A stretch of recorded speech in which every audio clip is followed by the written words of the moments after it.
It began Wednesday a week ago when a series of unplanned events allowed radiated steam to escape from the reactor and into the atmosphere. It was several hours before the 4 a.m. incident was confirmed by the company and made public. On Thursday, the situation stabilized, although low-level radiation was still coming from the plant. Radioactive particles were showing up some 20 miles away. Later, reports were confirmed that 3 instances of human error, not equipment failure, caused the accident. On Friday, near panic as an uncontrolled amount of radioactive gas is released from the reactor. 1 million people may have to be evacuated. A possible meltdown is discussed, and pregnant women and children are urged to leave the area. Some 50,000 people do. On Saturday, more disputed information, as a gas bubble inside the reactor may soon cause an explosion, according to one source. Another source says it may be 12 to 14 days before that happens, if it happens at all.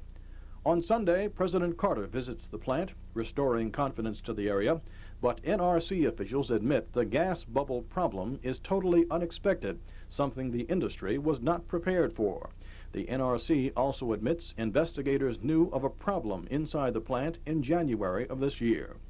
On Monday, schools remain closed near the plant. Businesses and government slow down, but the situation has stabilized. Still, dozens of questions remain unanswered, even from the first day of the incident. I think there's a great deal of disappointment from our side that the company did not tell us that they were venting radioactivity, particularly when statements were represented that they made that they said there was no radioactivity being put out in the atmosphere. Mr. Herbine, is the situation any better this morning than it was yesterday morning at this time?